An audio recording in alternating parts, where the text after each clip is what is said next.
décidé de mener une deuxième enquête flash assez rapidement après la première enquête pour pouvoir se rendre compte de l'évolution de la situation pendant la crise sanitaire concernant les éléments que notre première enquête flash du début du mois d'avril avait mis en lumière, puisqu'on avait été les premiers à révéler des taux de surcontamination des personnels de notre champ, le maintien de collègues Covid positifs dans les services alors que c'était complètement ignoré précédemment, et puis surtout l'état de pénurie tant du matériel de protection individuelle que du matériel de protection du matériel médical dans les établissements. Où en était-on 3 semaines après, à 3 mois du début de la crise?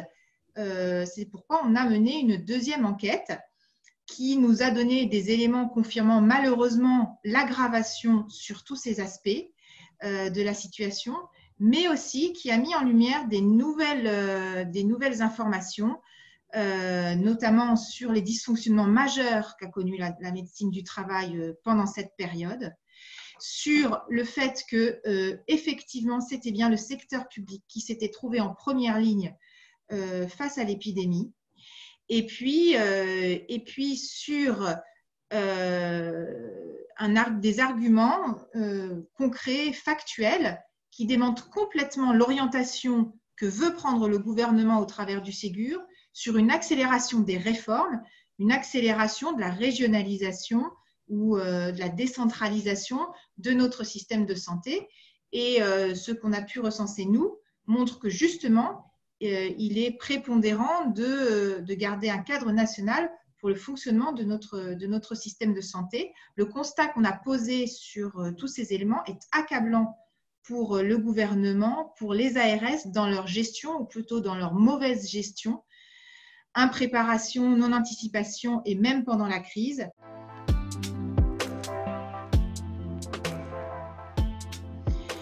Oui, au regard du créneau, qui était 3 semaines après, fin avril, à 3 mois du début de l'épidémie, après les annonces du gouvernement sur le dépistage, sur les moyens mis en œuvre pour régler les problèmes de pénurie, on s'attendait à d'autres résultats de cette enquête, notamment sur le manque de matériel de protection.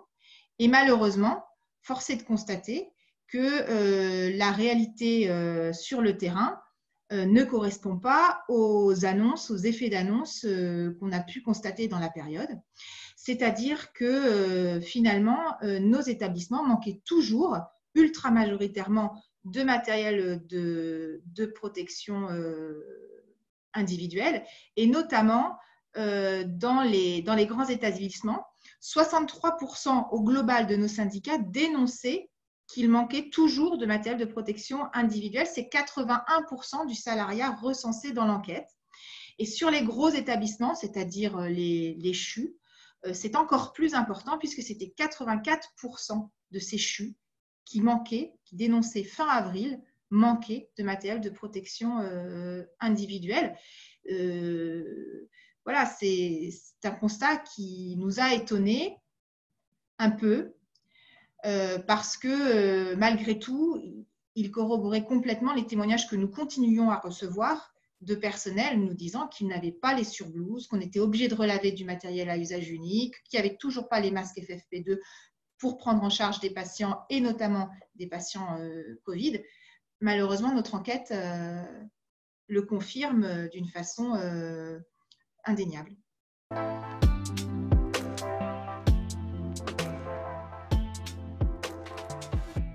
Ben oui, on a le sentiment qu'il y a eu vraiment un effet d'opportunisme d'utiliser la crise pour réformer et restructurer l'hôpital. Alors, on l'a vu pendant la crise et on le voit encore aujourd'hui, et on va faire une 3e enquête pour mettre au jour toutes ces problématiques, mais notamment les changements d'horaire et les mobilités forcées.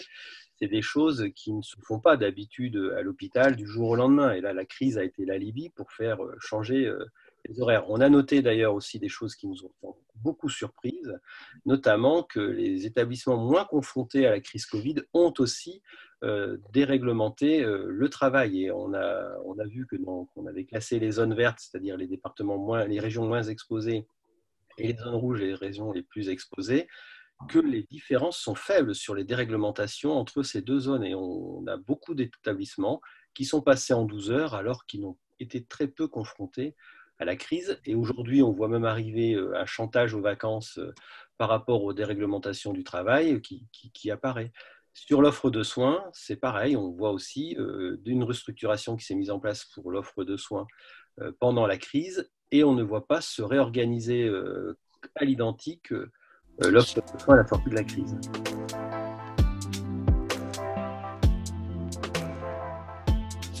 Oui, la question du dépistage était une question très importante à comparer entre le début du mois d'avril et la fin du mois d'avril, puisque avait été annoncé l'élargissement massif du dépistage. On se souvient que le ministre de la Santé avait annoncé un dépistage de 100% des patients et des personnes dans les EHPAD où il y aurait des cas de Covid positifs. Malheureusement, ce n'est pas ce qui s'est passé. Fin avril, on avait encore 55% de nos syndicats qui disaient avoir accès difficilement aux tests de dépistage, contre 67% au début du mois. Donc non, le dépistage n'a pas été mis en place avec une pénurie avérée dans près d'un tiers des cas de réponse de nos syndicats. Ce qui ajouté à la pénurie avérée aussi de matériel de protection, aux protocoles qui ont obligé des personnels Covid positifs avec des symptômes à revenir travailler trop précocement ou à décaler leur départ en arrêt, le temps de récupérer les résultats d'examen, par exemple, de dépistage, fait qu'on a atteint des chiffres de contamination des personnels extrêmement élevés. Notre enquête montre que fin avril, on avait un taux de contamination qui était 11 fois supérieur à la population générale. Depuis, le ministère a enfin fait un décompte, puisqu'il n'y avait aucun décompte officiel à ce moment-là qui existait sur cette question majeure. Et au 14 mai, le décompte montrerait plus de 65 800 personnels de notre champ qui seraient contaminés. C'est énorme. C'est énorme. Et notamment dans les EHPAD, puisque ce serait près de 40 000 personnels dans les EHPAD qui seraient contaminés. Donc, il y a un vrai scandale sur cette question-là que nous avons mis à jour rapidement début avril et qui, malheureusement, on n'a pu que constater que ça s'est aggravé au cours du mois d'avril. La question est loin d'être résolue encore aujourd'hui.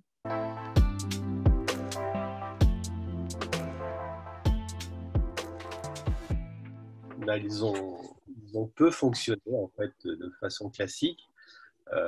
Certains syndicats ont dû se battre pour obtenir des CHSCT, d'autres en ont eu avec des formes plutôt particulières, notamment non physiques, ce qui était problématique aussi. Beaucoup de DGI ont été déposés de dangers graves et imminents par les syndicats. Ce qui a été problématique, c'est l'égalité d'accès aux informations lors de ces instances, puisqu'elles n'étaient pas des réels CHSCT. On a aussi constaté dans l'enquête que près de 65% des mandatés CHSCT ont quand même réussi à mener leur mandat, ce qui veut dire quand même que 1 sur 3 n'a pas pu remplir ses missions dans une période où c'était très important. Ensuite, on a vu aussi fleurir toute une série de réunions qui n'étaient pas des réunions officielles de CHSCT, qui donnaient donc pas lieu à de comptes rendus et à l'importance que pouvait avoir le CHSCT officiel, des réunions un peu ad hoc qu'ont créé les établissements pour donner des informations. Et ce qu'on a constaté aussi dans l'enquête, c'est que, en gros, ces réunions, les syndicats obtenaient peu de réponses aux questions qui étaient posées. Le message principal, c'est que, à l'encontre de ce qu'on entend un peu partout sur l'hôpital a fait face à la crise, sur le système de santé a fait face à la crise, nous, avec les éléments qu'on a recensés dans notre enquête et d'autres éléments aussi connus de tous, sur les centaines de milliers d'opérations chirurgicales qui ont été reportées, sur les dizaines de milliers de patients des EHPAD Covid qui n'ont pas eu accès à la réanimation, pour lesquels des consignes ministérielles ont été données de les maintenir dans les EHPAD, sur les centaines de transferts TGV très coûteux qui ont eu lieu dans la France à ce moment-là et en dehors de nos frontières. C'est près de 200 quand même patients qui ont été transférés en Allemagne notamment. Que malheureusement, non, sous les coups de butoir des politiques d'austérité de ces dernières années, de ces 10 dernières années, et l'accélération encore ces dernières années. Moi, je rappelle qu'en 2018, c'est encore 4000 lits qui ont été fermés d'hospitalisation. L'hôpital était à l'os avant la crise. Il n'a pas pu faire face, il n'a pas pu répondre à la hauteur des besoins à la crise, puisqu'il y a des centaines et des milliers de patients qui ont été laissés de côté. Et donc, le nombre de morts que l'on enregistre aujourd'hui est issu, malheureusement, de ces politiques-là. Ça ne tombe pas du ciel. C'est des décisions qui ont été prises précédemment et qui ont été accélérées ces dernières années. La loi Ma Santé 2022 annonce quand même encore des fermetures de services, des fermetures d'hôpitaux et s'accompagne de suppression de postes. Tout ça a un coût, c'est des vies humaines. Et le grand exercice, entre guillemets, qu'a constitué cette crise sanitaire met en lumière, malheureusement, ces décisions criminelles. On a pendant toute la crise une gestion de la pénurie, c'est-à-dire que le mot d'ordre, ça a été courir après du matériel. Ce qui remonte des syndicats, c'est qu'on est passé d'une pénurie de masques à une pénurie de surblouses, qu'on est passé à une pénurie de travail, qu'on a même eu des pénuries de housses pour les cadavres. On a eu en permanence dû gérer et s'adapter, et que les normes de protection des personnels n'ont pas été des normes basées sur la science et comment on protège au mieux les personnels, mais des normes qui s'adaptaient au stock disponible pour protéger les personnels. Donc, quand on avait des masques, il fallait mettre des masques. Quand on n'en avait pas, on disait que les masques n'étaient pas utiles. Et ça a fluctué quasiment de façon régulière dans les établissements. Les syndicats l'ont fortement dénoncé. Moi, ce que je retiens de cette crise pour la CGT, c'est que la CGT a joué vraiment son rôle dans cette crise. Déjà, 350 syndicats prennent du temps pour répondre à une enquête conséquente au niveau national, c'est important. Que la CGT est restée debout, a fonctionné malgré toutes les attaques qu'elle a vécues localement sur la remise en cause du droit syndical. La CGT est restée debout pendant toute la période, a défendu au mieux possible les droits des agents.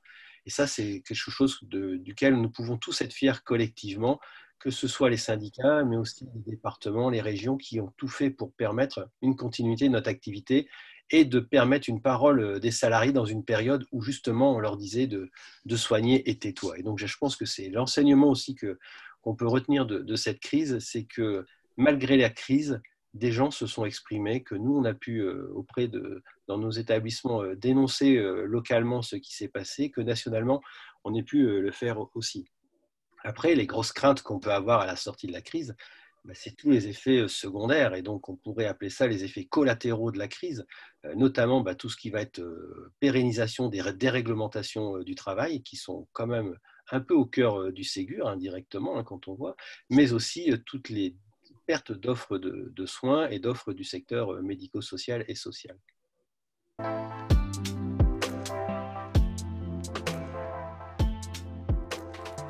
Et donc, on a décidé de lancer une troisième enquête qui va démarrer aujourd'hui ou demain, très très prochainement, pour évaluer justement ce que vient de dire Philippe, la situation à l'heure du déconfinement et voir si nos inquiétudes sont réelles ou pas.